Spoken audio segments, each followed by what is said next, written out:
Hey everybody, this is Townsend. I'm a singer, songwriter, musician, and mental health advocate, and I started the You're Not Alone project and podcast to help educate, spread awareness, and simply help you feel a little less alone, no matter what you're going through.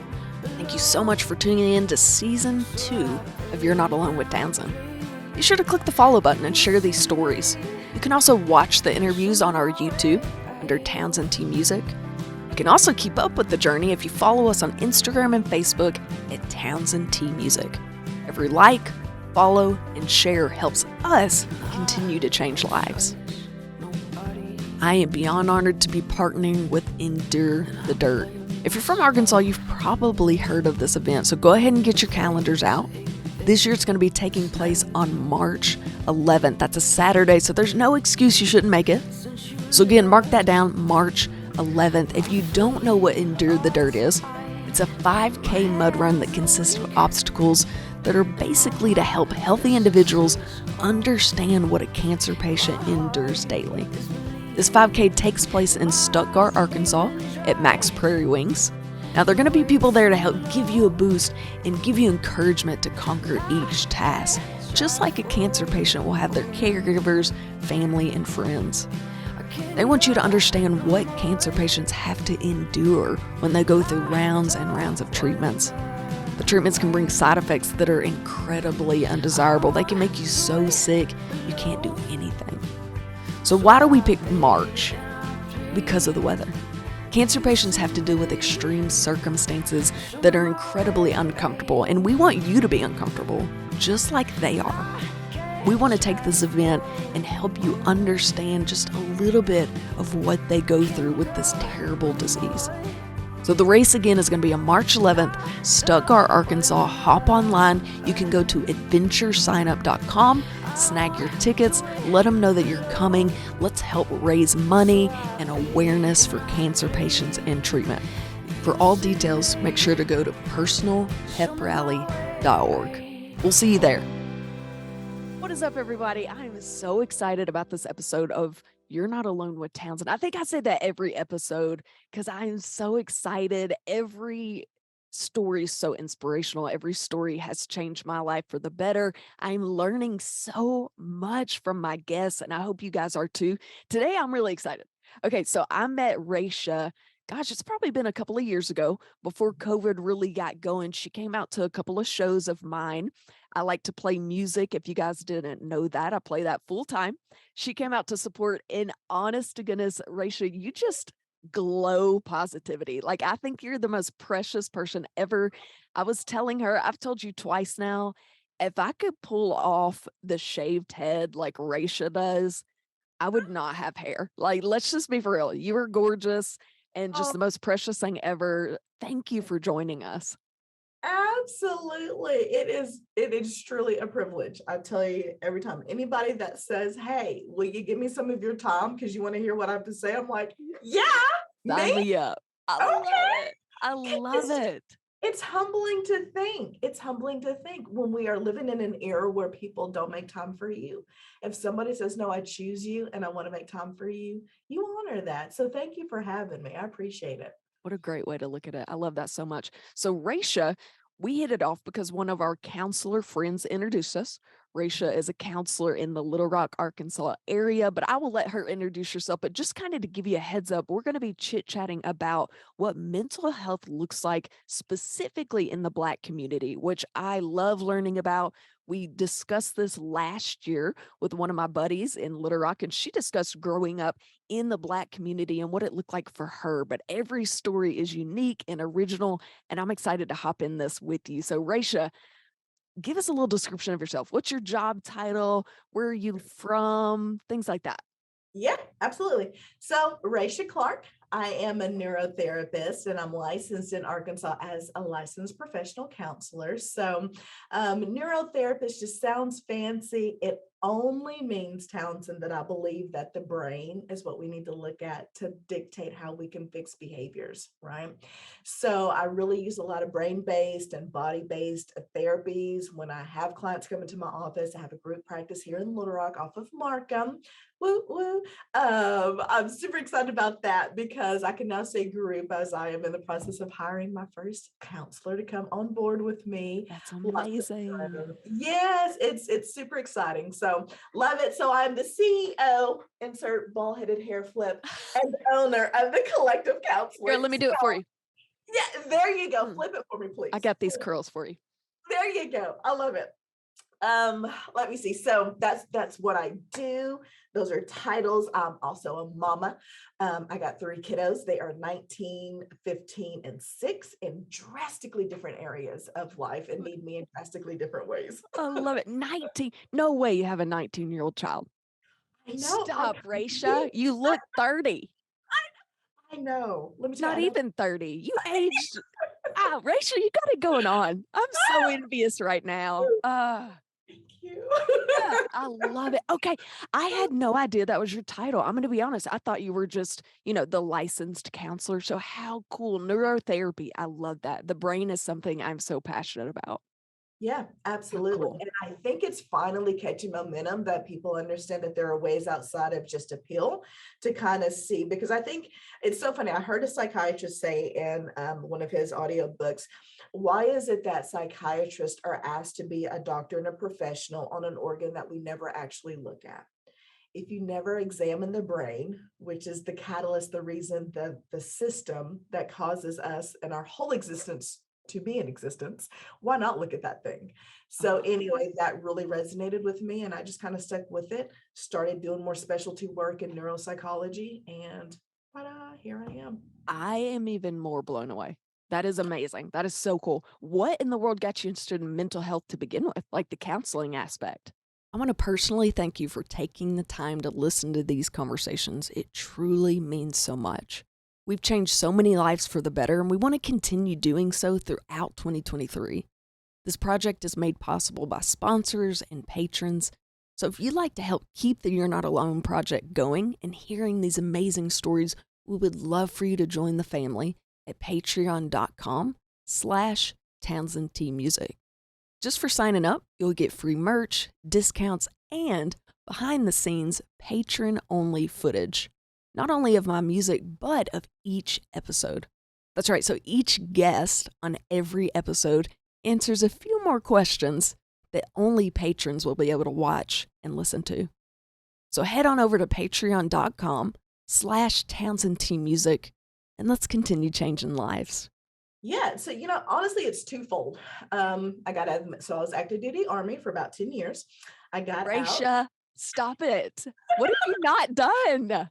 You're G.I. Jane. You're this brain specialist. Oh my gosh. Okay, I want to be Raysha when I grow up. Keep You going. know Keep going. I'm what? just blown away. I love it. I love it. Well, thank you. Thank you, honey. So yeah, I got out of the Army in 2009, and I had 2 kids. I was divorcee, 2 kids, went home, stayed with my parents for about a year. The transition period was hard. Looking back in hindsight, I can see that I was really struggling. Didn't recognize I was struggling. Love my parents because they're about 3 months in. My mom's like, "So you need a job, kid." I'm like, okay. So here I am. I'm 29. I'm like, okay, I got 2 kids. I need a job. I got to figure this thing out. I felt very behind, if that makes sense. My peers that I graduated with, they're in their careers, middle management, house kid, a kid and a half, picket fence, dog, just, and The I felt American dream. the American dream. Yeah, I just felt so lost. So I started working actually as a volunteer with my mom. She was a hospice nurse for many, many, many years.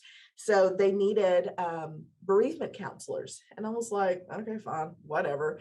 So started as a volunteer basis, realized that holding space for people came kind of easy. And then I started looking back, and I've always kind of been that friend that people would go to. Well, you fast forward to another 3 months, and then that's when I wanted to actually go and acknowledge the fact that I was struggling transition out of the military. I go to the VA. I meet with a female psychiatrist who appeared to be about my age. And I remember just kind of recalling some of my struggles and some of the issues I was having with PTSD related to Iraq. And I remember her telling me just so plainly, I just don't really think that's how you're experienced with. I just don't see women that come in with Iraq stories. And I just remember being so blown away that it took me almost a year to come and say, hey, I struggle with Jackson, with the Air Force Base being in Jacksonville and the big planes hovering sometimes around. Just doing their routine runs, the planes would get me really nervous, you know. So I'm just giving little examples to this psychiatrist, you know, and she's looking at me like, God, you just want to come in here and like blow smoke because the idea No is, you know, way. I'm malingering, wanting to get a VA disability check. And so I'm giving you this grandiose story. And so um, those two things paired together made me think I need to be the change that I don't really have for myself. I need to be the thing that I need. And went to school, and you know, cliche as it is, the rest really is history. But it has been a really unique journey into mental health, just because the variety of people that I work with, it's morphed along the way, but it's been humbling to be able to hold space for people. I think it is truly a calling, and it's something that I Yeah. really, oh my God, maybe I'll tear out thinking about it. But I Girl, mean, stop it. You don't make me cry. it's a privilege to do the thing that you're called to do. Yeah. Absolutely. Absolutely. I'm reminded of that every day with what I do as well, being able to share these stories. And I've had several counselor friends and professionals been on here, and I cannot go without telling you thank you for what you do. I have such a huge respect for counselors and really anyone in the mental health field that, like you said, holds a space for those people. Because I have very much seen that lack in the healthcare. And my goal is to help kind of make that gap a little bit smaller, to spread Sure. awareness and to let people know like it is okay to not be okay. We're Absolutely. all a little wild sometimes. We all have down days. So thank you for what you do. It's definitely a calling. Not many people can do what you do. So amazing, amazing. Well, let's hop right in. I Okay. would love so something obviously I am in the white community. I see mental health in my community and I see where it lacks. I see where it is strong. I see all these stories and I kind of have an idea. We still have a stigma, but I do feel like it's getting a little bit better. That gap is closing a little bit, but I would really love to address mental health and that care in the Black community and the minority communities. Is mental health something that's openly talked about, or does it have a stigma attached to it as well? Kind of like the white community, like shine a light on that for us, just kind of what that looks like. Yeah. So standard disclaimer, I want to make sure I'm not trying to speak on behalf of all Black communities, because I do think it is appropriate that when we ask a question that broad, we take into account the generation as well Yes. as the background of the BIPOC or the Black or Brown Indigenous person that you're speaking to. You take those things into account. What I will offer is kind of what I've seen over the years and some of the data, you know, and it's that, you know, we have a generation that's still living, that experienced, you know, some of the Great Depression, and Black people then really had to bond and kind of just, you know, be together. So being in their community is how they thrived and survived. Mhm. That same generation, they were also witness to the Tuskegee experiment, where Black men were the subject of testing by the government with syphilis. And Wow. when we see that that generation saw that firsthand, we Mhm. can kind of then better understand what the hesitancy is to go to the government, to go to someone outside of their community to see help, right? Mhm. So then that generation had the baby boomers. And so they either kind of chose to kind of lean towards what their parents saw, their struggle, or rebel against it. So then we see coming outside of the community and getting some services, trusting the government again, only to then see that many BIPOC populations, so that the government was not really for the family unit. And so that looked like more statistically more CPS cases and child welfare involvement. That looked more like, well, I'm going to give you a pill for this thing here, and this is going to make you feel better, when really that pill led to insert all kinds of awful health conditions later on. Right. And so, the boomers had more access to resources. So then they had kids, so they had me. So here we are, the 40 somethings are just kind of bopping around, and then we too start to make choices as access and availability becomes more available. But there's still that thing within, I think, Black and Brown communities to where we really hold true to what our elders are saying to do. We might not know their why, but if they say don't do it, don't do it. So it's kind of been passed on like, don't trust the government, don't trust the white man, don't trust outside of your community. It's not safe for you. Even though that's not my learned experience, that was taught to kind of keep with that. So I'm seeing a shift with the 40 somethings because now it's like we have social media, we have the internet to kind of help us find what resonates best with us, even if it bucks against. So to come back in a very long-winded way to say, is there a stigma? I think it's important to account like, yeah, there are stigmas, but probably for learned reasons why. Like, if my experience hasn't been positive, I'm going to share that that wasn't good for me. Best of luck to you, but that didn't work for me. And now it's getting better to where we're starting to see that there is still a need. Now that we're getting more clinicians that look like us into the field, it feels a little safer to try to get help for mental health issues. That summed it up better than I've ever heard. Like, that was perfect. You could write a book on that. It just really shines a light. So I am very passionate about mental health for all the communities. Like I said, I want to shine a light on all the communities. I want to know what it looks like because I think you worded it perfect. I certainly can't speak for the Black or the brown or the any color, but my own experience. And so I want to hear everybody's experience.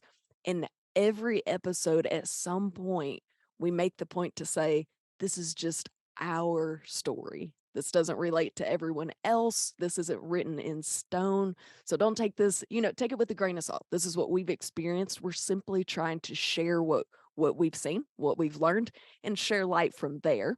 But absolutely, I think you worded that incredibly perfect. And I wonder if social media has brightened it up for the white community as well. Because on my social media, I mean, it is everywhere. Mental health, mental health, mental health. I mean, popular celebrities, artists, singers rapping about it, singing about it. It is every time you turn your phone on. And there's one particular account I follow. He's a barber and he specifically works with the Black male community. And so these guys come in and get their hair cut, and he takes pride in when people sit down and get their hair cut, we're one on one for this 30 minutes, And so he considers himself like the counselor for the male community in that atmosphere. And that is the coolest thing to me. I think that is so neat. Is the barber Black? Yes. So, that is part of the safe place of Black communities for men I historically. love it. Is the barber shop. Okay. Yeah, yeah, Amazing. So yeah. his platform is talking about how where he grew up, again, this is his story and his experience, but he talks about when he grew up, mental health wasn't talked about. It was seen as like a weakness, especially for the male. And he talks about in the Black community he was raised in, especially, they were so bonded, like you said, you were not supported if you went out of that community and you seek help. And so he decided he wanted to change that. You know what? You come to my barbershop and you are safe. This is a safe place. And so he's kind of made it like a counseling session. I just think that is so amazing. I love people like that, just wanting to go out, make a difference, make a safe place. Absolutely. Well, the barber shop is often something like some Black people were like, now, Raysha. But if we look at the differences in Black fraternities and sororities and white fraternities and sororities, right? Like the premise of the Divine Nine or these historically Black fraternities and sororities is that that is the community, that is our safe place. So when we go to these predominantly white schools, at least we have a small community. When we are even, let's say Howard, which is a predominantly Black institution, but it's at the time it was surrounded by so many white people, they're like, well, we've got to find a community. So that's what sororities are. And so when I see my peers that are white that were in sororities in college, oftentimes it stays there, right? Yeah. But then you see Black folks, and it's like, y'all still wear your Greek letters? Like, bro, that was totally college. It's like, no, that's still my community, you I know? And so the love it. barbershop was oftentimes a safe place for Black males to go. It was wisdom being passed down for hours. That was their one place to feel safe enough to go and unload, because the rest of the world would not accept any of the burdens that they had. They couldn't, right? They didn't have time Wow. to have burdens Sure. Monday through, you know, Friday, but Saturday morning they could go to the barber shop and kind of release their burdens. Sunday morning they praised the Lord, and then Monday they started all over again. That's it. I love it. You are totally right. So I have seen the sorority girls come out. I can hear the ones, I'm not sure what sorority it is, but the Yeah. I can hear them like 2 parking lots across, and I'm like, "You go, girl." I love it personally. And you still got your letters on your car like 30 years later. I think that is amazing. And that's something I'm really envious of, because you worded it perfectly. Again, my experience personally is just that. Like, you have your little friend group, but it stays where it was. It stays in high school, it stays in college, it stays in the sorority. But I've always been so envious of the community that people make, and they keep it for life. I think that's amazing. And we could all learn from that. Yeah. Yeah. Yeah. I love it. Mhm. Okay. Do you think this is going to be, we're going to dive deep into this conversation. Okay. Are you ready Okay. for that? All All right. right. That's Like, fine. I am incredibly curious. I'm an inquisitive person, and I want to understand people so much more than I do. So I appreciate you answering these crazy questions. Okay. All right. Okay. Do you think discrimination or the racial issues that are just swirling around, do you think those play a large part in mental health for the minority cultures and communities? So now we're talking about, the Hispanics and the Black and the brown and I think, like you said, they, you can see the white government, stereotype white government. Do you feel like all those issues that are just stirring and all over the news and everything else, do you think that plays a huge part in mental health? Oh yeah. Oh yeah, absolutely. When you feel like the environment that you live in, when you feel like that environment isn't safe once you leave the threshold of your home, that can't feel good. Yeah. When we look at the data that looks at our affluent white population health and all that goes into that, so wellness checkups, access to healthcare, when we look at how their blood pressure runs, the occurrences of disease versus the same person, same age, it can be the same educational level, right? And then we see blood pressure, occurrence of disease or illness or whatever, and we see that the numbers are just so much higher. We have to think, well, what's the difference? And then we start to look at the community that these people are living in, and then we start to see, okay, well, communities are different, but surely that can't be it. There's a felt sense that sometimes showing up to a room that no one looks like you kind of brings this heightened sense of hypervigilance, anxiety, things of that nature.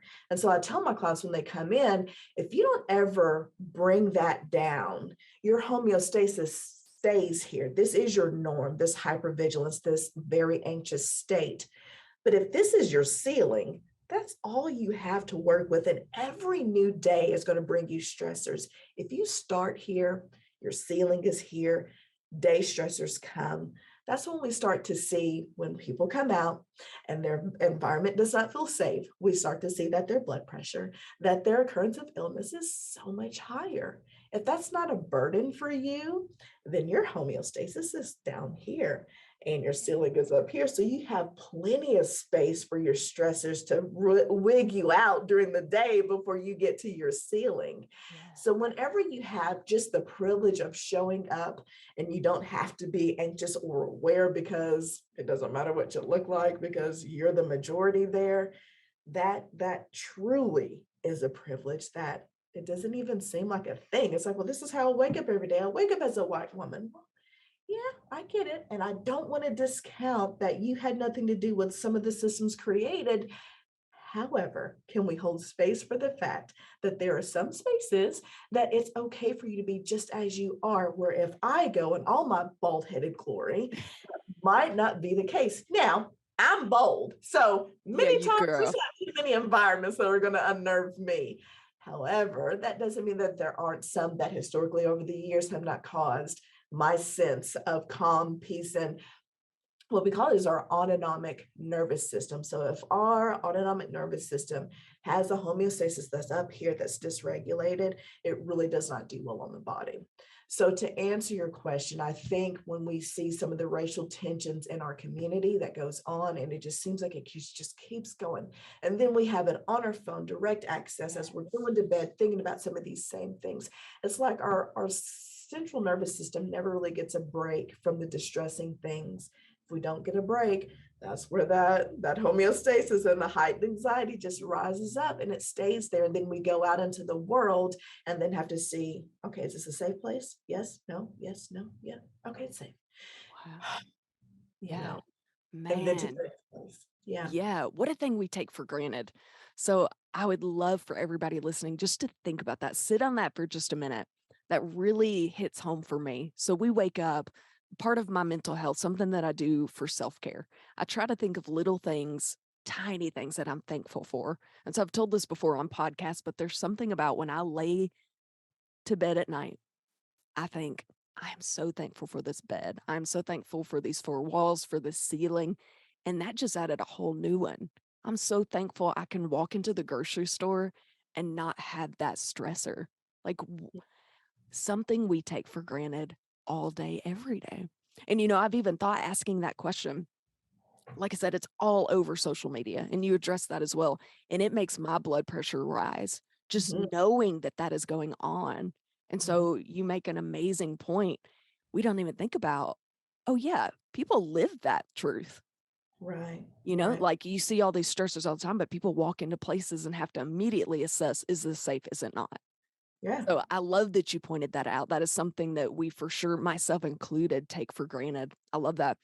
I want to tell a story if that's okay. So an sure. example of this. So I've played music for as long as I can remember. Speaking of black and white sororities, a lot of my friends were in the black sororities and fraternities. Mhm. Loved them. Okay. So I played music with several of them. They invited me to play at one of the biggest Greek events on campus. And I Oh, was a freshman. Okay. So I'm like 17, 18, fresh freshman. Okay. So I'm yes. like, okay, yeah, I'm so excited. And Mhm. so I arrive. I am naive as can be, Raysha, girl, naive. And I'm from Pine Bluff. I thought nothing about it, not a single thing. I get up on stage. They open the curtains, Raysha. I thought, I thought I was going to have a cardiac arrest. There were like, I was the one in probably 2,000 people that was white. Just being in the room, that's the closest thing I can relate to what you were saying. And in that moment, I thought, is this a safe space? Are they going to accept me? Am I good enough? Are they going to like me? I mean, my mind ran through those thoughts like a Rolodex, just automatically. Yeah, yeah, And it yeah. ended up, I played my songs, and it was the best reaction I have ever gotten since playing music. The best. They just respected that I showed up. Yeah, absolutely, But that's absolutely. but that's the closest I can relate to that. And I cannot imagine walking into every room feeling like that. Yeah. Well, Woo. and take it a step further, this is a place that, in theory, you should be able to go. You should be able to go and play Yes. music amongst people that love music. You should be able to go to this public event. I should be able to go to the grocery store and not have to be, followed or looked at as if I might be stealing something. I Yes. should be able to go to so many places. It's just a common thing I should be able to go without. But see, this even goes beyond racial issues. I see it happen many times with people that are homeless. Yes. They can look any hue of white or brown because they can be just as white, but maybe just as dirty. You're thinking, "What? You're brown, not the brown, but you're brown, you That's know. it. But I mean, they should be able to go into a grocery store without being suspected of shoplifting. However, this kind of discriminatory thought and automatic assumption that we have, I think, in society is it's getting gross and it's getting grosser. There is Yeah. no, there's no air of caution. Let me ask. It's just an assumption that's always made. And I think that's scary. I don't think it's good for anyone's mental health. Absolutely. Yeah. And like I said, the wild part about my experience was it was a safe place. I knew that. These are people I'm friends with. And Yep. my mind automatically thought, how do they feel when they come to our stuff? Sure. I mean, it was just wild. It was just a total slap in the face of reality. And one of those moments I thought, okay, I need to dive deep. I need to learn more about outside of my community and my culture. And so I started getting really interested after that. Like I said, that situation where I found myself like, holy moly, people Yes, do this I'm not the everywhere they majority. yes, it was wild. It was crazy. And that sounds so naive. And I was very naive at that age. And I feel like even as an adult, we can be very naive when it doesn't affect you out of sight, out of mind. Yeah. Absolutely. Okay. Mhm. So we're going to go with that. Okay. Most people, including myself, when I think of therapy, my first stereotypical thought, and this is going to sound terrible. I don't mean it as harsh as it sounds, but very cookie cutter. I imagine like a white professor, rich white male, almost like a white coat diagnosis. So when I think therapy, my first thought is a man in a like a vest with glasses who's white, rich, and better than me. And he's Yep. just there to diagnose me. Yep. That's my Yep. first thought. And I feel like that's for most people. Yep. How can people like me and you fix that mindset? Because I don't even know why my mind goes there. It just kind of does. It's like the white coat syndrome. Like I said, how do Yeah. we fix that so it doesn't seem so scary and so cookie cutter? Well, I think this is where data comes in. Data comes in to suggest that, or not even suggest, to tell us that about 77% of the psychologists today that are licensed in the United States are white. And so Okay. when you see a number like that, you're thinking, well, no shit. But Yeah, can I say that? absolutely. Okay. Okay. It's just a slight It's potty mouth. adults. Let's go. It's only a slight. We're girl, we adults. We okay. Go ahead. So when you have 70% that are white and only 4% of the psychologists that are in the US now that are licensed that are Black, well, that's a big thing. So if we're talking about fixing it, well, we can try to see why that is even the case. Why is it that so few Black and brown professionals? I think there's maybe 6% Hispanic. But I do remember that the number of psychologists in the US today is only about 4% that are Black. So I think that's one. Seeing if our educational systems are really, really encouraging Black and brown people to come and even pursue these careers, because I think that is part of academia too, is are we allowed at the table, you know? Yeah. But we look at movies, we look at social media, we see how therapy is the expression that art imitates life. I think that is why we had that thought of this is what mental health, this is what a therapist looks like, is because what we have seen on the screen, whether it's a TV screen or a phone screen, is pretty much a white man with glasses, crosses, Yeah. writing on a Yeah. His like notepad. little sweater vest. And he's like, how does that make you feel? Yeah, exactly. Exactly. I mean, very stereotypical, except that is a large part of what reality is. Wow. So Okay. now that we're getting more and more Black and brown professionals in roles to serve us, that feels better. Because again, it goes back to what our great grandparents were experiencing, right? White people, don't trust them. Damn sure don't trust them if they want to give you a pill. So it's If they like, got a sweater vest on, run. yeah, run. So, so again, it might not have been my experience, but I learned it from my elders. And so there's some wisdom to that.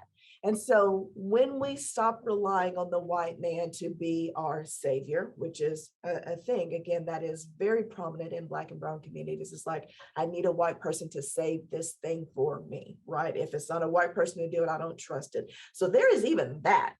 Yeah. But when we go back to seeing how art imitates life, when the white man is the only source of a resource, it seems, then there could be a reason why that is a problem in Black and brown communities. So it is so very nuanced, Townsend, that the question is bigger than what you might have even realized to begin with. But I think it is getting more people that look like me, that look like shades and hues of my brown, that are in these seats that are serving to help people, and that people that look like me and the hues of my brown, understanding that they have a place that, first of all, just allows them to walk into the room, And then once they get into that room, they can sit down, and then they can sit down and have every real emotion come to the surface, and that be okay.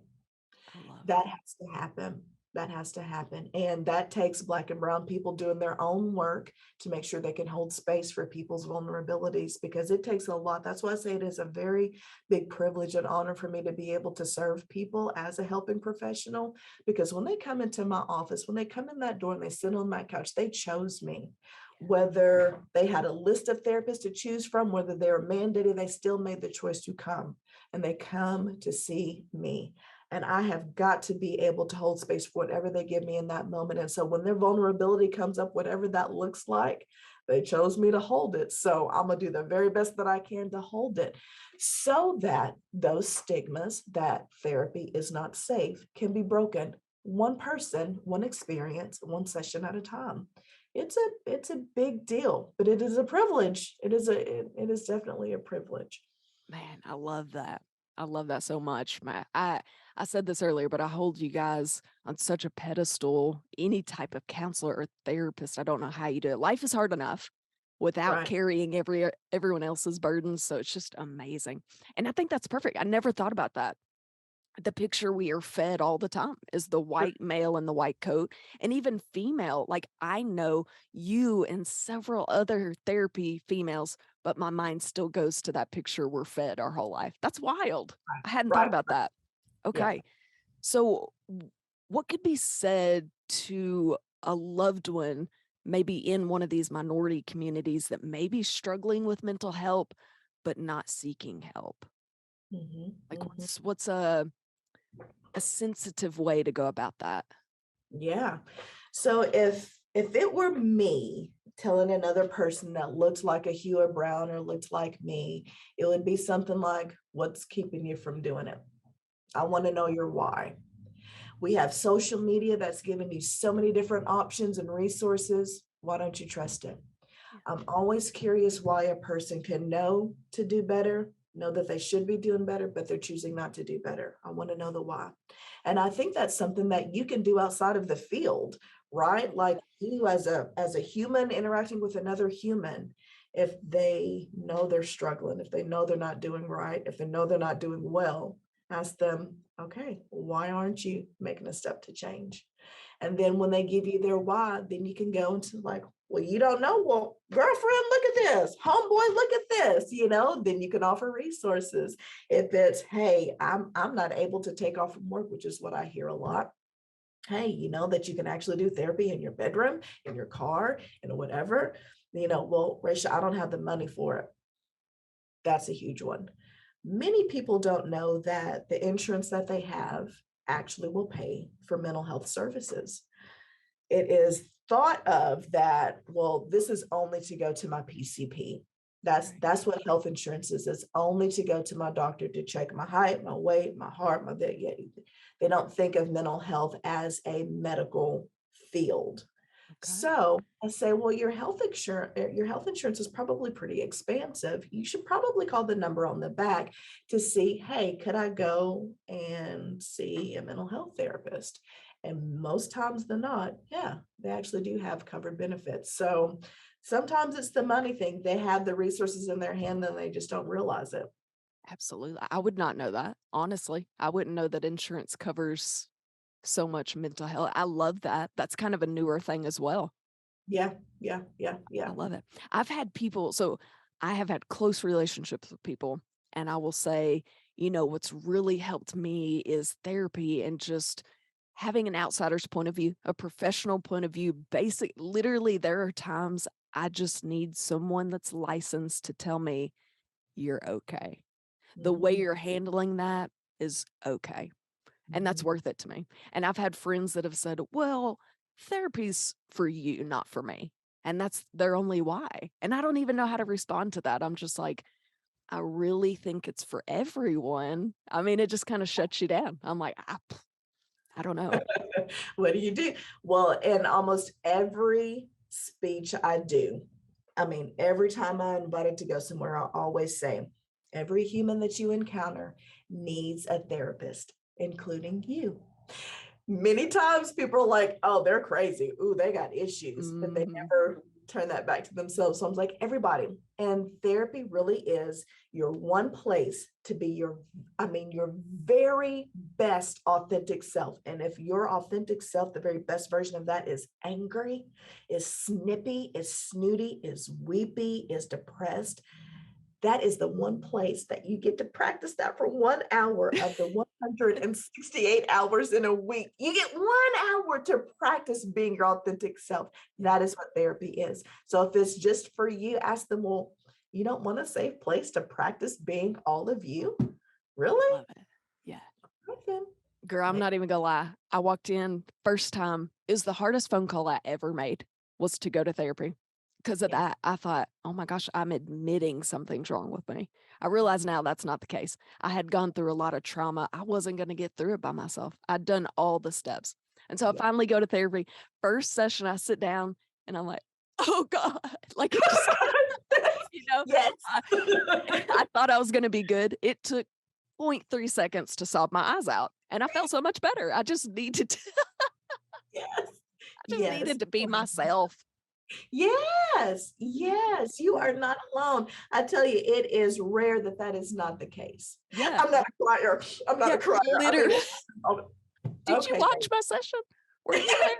That is what happened. I was like, I don't even know why I'm crying. I just am crying. I don't know. And it's like you finally are allowing yourself that space.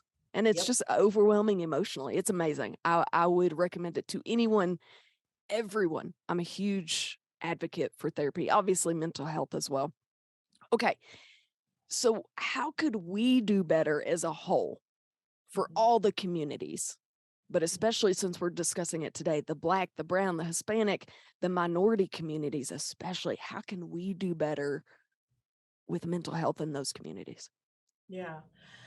Well, I think it's having conversations like this. I think when the conversation is had with people that don't always look like us, it makes it feel like at least you want to hear me.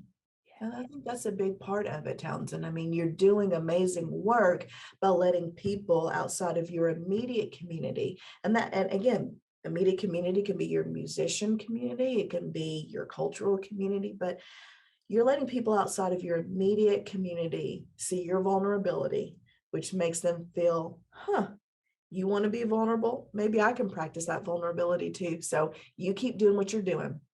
More conversations like this. Yeah. So what you're doing, I don't know if you know if it just the impact that you're having. And even if nobody tells you, I can tell you many times the felt sense is, oh my God, she tried to know me. She tried to hear me. She tried to hold space for me. Oh my God, did you hear her talking about that? What's that white girl know about that?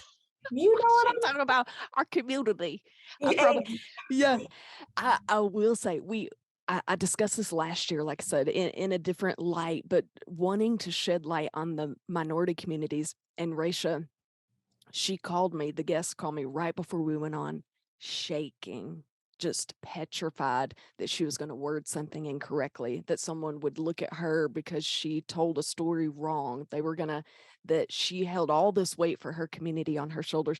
And so both of us were like, oh my gosh, because it's scary. It's just like this conversation. Any conversation I have on here, it's very vulnerable. You're scared to get it wrong. But again, I want to say, we're not here to be right. None of us are right.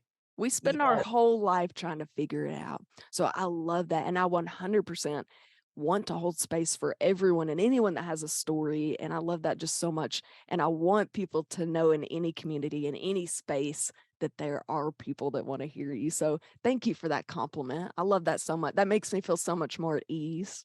Yes. Well, what you're doing, Townsend, honestly, is normalizing humanity. Humanity is imperfect, it's flawed, but you're normalizing that. That's what the vulnerability is that you're offering people. Let me normalize the imperfections. Yeah. Here's some of mine. Let me hear some of yours. And then the other people that get to hear it get to say, oh my gosh, I'm not in this shit show. Word. But I'm not in this shit show by myself. You know, that universality of that. I'm not alone. Oh my gosh, I thought I was alone in this. Oh my gosh, I thought I was the only one that experienced that. Oh my gosh, I thought I was alone. And I am not. So your voice, I'm telling you, kid, you sing great. I love it so much. So, okay. We kind of went over this a little bit. What advice would you have for those people that are debating reaching out for help? So maybe the ones that were told not to trust the government, or the ones that are like, oh, therapy's not for me, it's for you. So with those, I always tell them, whenever you come into my office, I feel like it is a privilege. I tell people all the time, you might think you have nothing wrong. And I don't think people come to therapy because they feel like something is wrong per se. I tell them, I'm here to know why you decided now was the time. So if you're debating if I need to find a therapist, you're already in a place of what we would look at clinically as a dysregulated place, because something feels amiss. There's a dysregulation within you. Something feels amiss. You don't know why. You cannot figure it out. I tell my 19-year-old all the time, honey, seek my wisdom, because in your own right, you're doing it wrong. So I need to tell him people are paying your mama for her advice, so you listen for free. Yes. You send him my way. I'll give him a little chatting to. Thank you. Because I mean, but the idea is to say, like, really, we can mull over in our mind with our logic and reasoning front of our brain to say, yeah, well, this is logical, why I should or should not, or whatever. But it's oftentimes the perspective outside of your own. That's what makes therapy different from a friend, a family member, is that there's not a connectedness of family relation, of past history, of emotional attachment and ties. That objective therapist is there to hear your story for the very first time with fresh ears and then offer you feedback. It's often like someone holding a mirror in the back and letting you see the blind spots that you cannot see on your own. Girl. Therapy is not to tell you what to do, it's to offer you more information for you to make the informed decision. Do I need to shift? Do I need to change? Oh, yeah, this doesn't work for me. That's what therapy is. So you don't have to worry about someone telling you what to do. It's just telling you, hey, here's a perspective. Do what you will. You have autonomy, you have control. Feel empowered with this new information. I love it. Sometimes I go in, I'm like, listen, I need you to tell me what to do.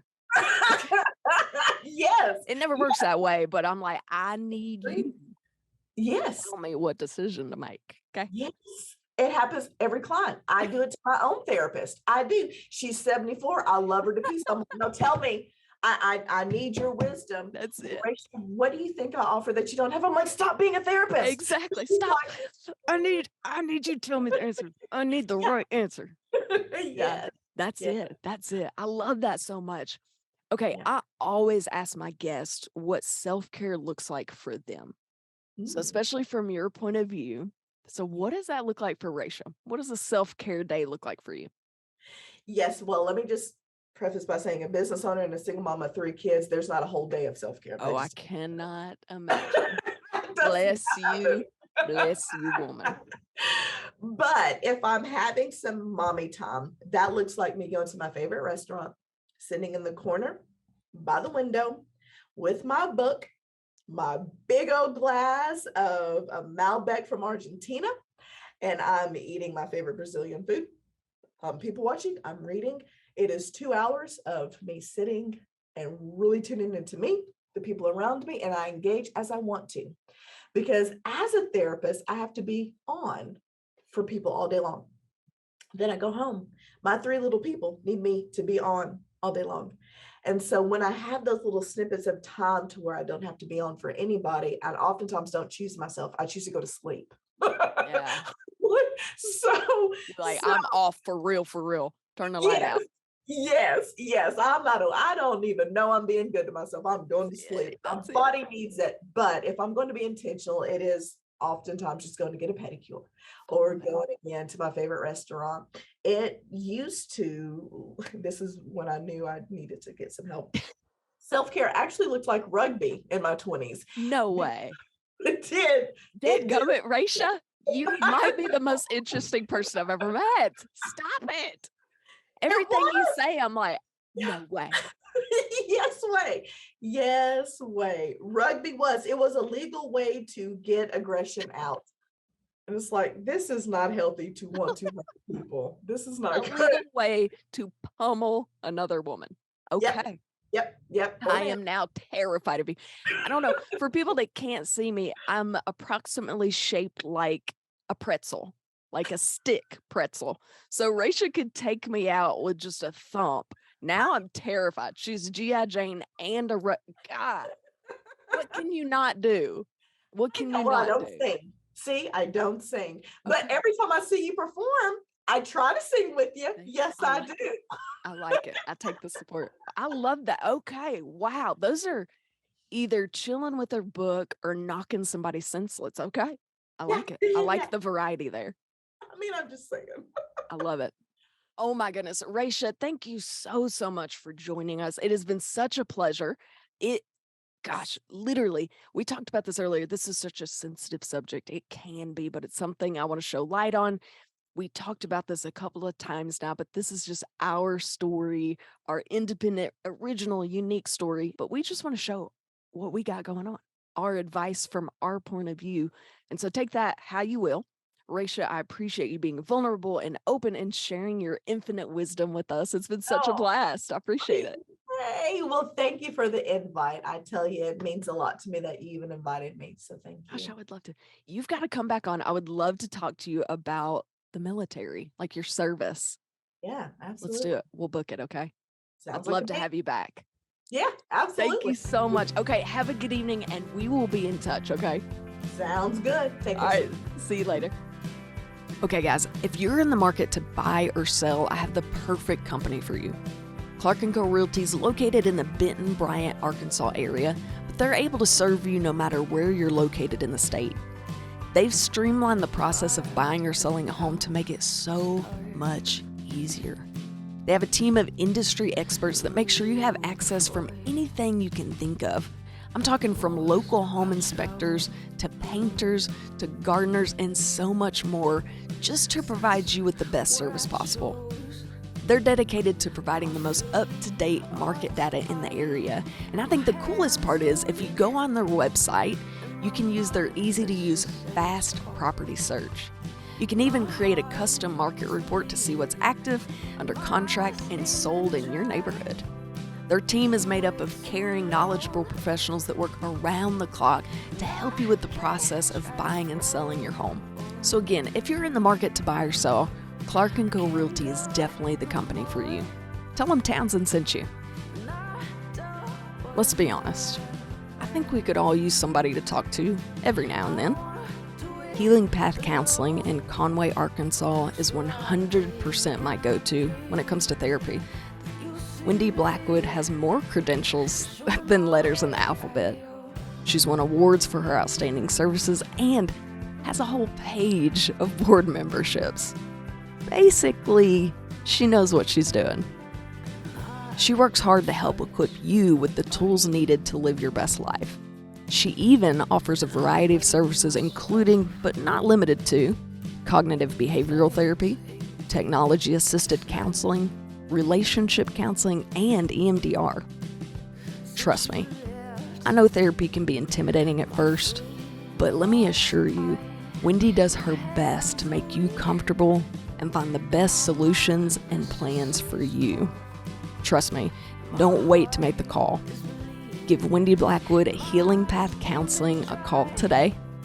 Get started on the best version of you. I think we can all agree, getting your hair done should be a treat to yourself. I also know that it's hard to find a stylist that you can trust to give you the style you want every single time. The Madhouse Beauty Lounge has a mission. They want to create a welcoming space for everyone, and they're professionally committed to making you feel confident and beautiful during every single visit. The coolest part is they offer all types of services. I'm talking advanced color treatments to on-trend cuts. My favorite part is that their products are all vegan, and they stay away from products like microplastic, mineral oils, parabens, silicones. In other words, they use the best and the safest ingredients for every client that they have. So I think it's time that you treat yourself to a new do from the Madhouse Beauty Lounge, located at 708 2nd Street in Conway, Arkansas. If you go in, tell them that Townsend sent you.